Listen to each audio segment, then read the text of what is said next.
made was to cap it and put it on a schedule of decline.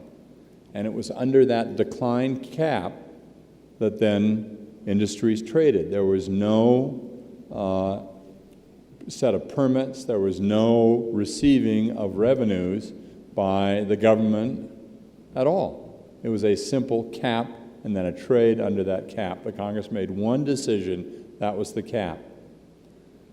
The cap and trade idea got fouled in this last iteration by the addition of this very, very complicated revenue-raising measure, which changed the nature of cap and trade completely from a simple cap and trade program to a revenue producer, so that it became accused of being what many people thought it was, a cap and tax program. That there were permits that were auctioned off, a huge amount of money was therefore going to flow through the economy, and the supplicants for that money were lined up from the Capitol all the way down to the Washington Monument, everybody thinking they were going to get a piece of the money. And this changed the whole nature of cap and trade, and I think has made it very difficult to get back to cap and trade the way it ought to be. Is it in your industry's interest to have a pure cap and trade? Absolutely. Is there a possibility that'll happen? I think not in the near future, because cap and trade has now been so again, fouled, the idea fouled by having revenue run through the whole system, which it was never supposed to do. But a pure cap and trade, if we were to return to the original cap and trade idea, the way it was set up without a revenue, without an auction, would have been just terrific for the natural gas industry. But I think it'll probably take us a number of years to kind of blow out the system from the mistakes that were made. That's my view of it, having been one of the first drafters from the start. Well, CPA does. Yeah. Okay. We're going to call it here. We've got a hard turn in this room, so people can have lunch. I want to say a couple of things quickly. One, in spite of the lackluster and somewhat dazed response of the industry, there are leaders within the industry who understand this. And they understand it like no leaders have before.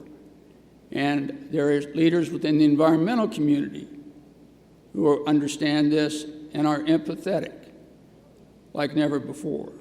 And there is an understanding in the renewables community that the long-run health of renewables and efficiency is contingent on natural gas. So I'm optimistic that there's going to be a change, and major change, that these people will be involved with it, that our industry will be involved in it. There's a good group, Rich Ward, Kevin Ward, and Jackie Francis out of Aspen, who are hard driving, handle it domestically, I believe, and Mike Ming, Velo, Melanie. There's an international contingent, and I think there'll be some coordination and some good publicity come out of it. And of course, I believed in natural gas for 22 years, so it's nothing new. But I do think our day is here, and I think we're about to grow up and seize it.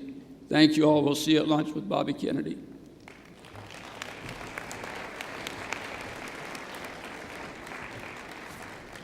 Thank you, Senator Wirth. Thank you, Reid. Thank you, Fred. Just a couple closing remarks for everyone. For those of you who have been here since 8 a.m. without a break, I commend you on your endurance, particularly if you attended the opening night party last night. This has been a morning of diverse, dense, entertaining, and informative panels and presenters that only the COGA conference chairman, Fred Julander, and our steering committee could possibly dream up. Yesterday, I challenged everyone to do 3 things while you were here, and you had ample opportunity to put those into practice today, and you will continue to have opportunity throughout the remainder of this conference. And that is to bring an open mind, to listen to diverse perspectives, and to engage those perspectives in a respectful way. Because as we continue to hear things that we both agree and disagree with, it is incumbent upon all of us to understand those perspectives with which we don't agree, because our challenge going forward to take advantage of this amazing resource we have is to be able to speak in a way that people can hear us. So I commend you on being here and listening and learning as much as you have. And we have 30 minutes.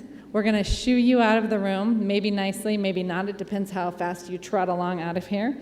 And for my final remark, I would like to ask you all to give yourselves a round of applause for being here. Thank you so much.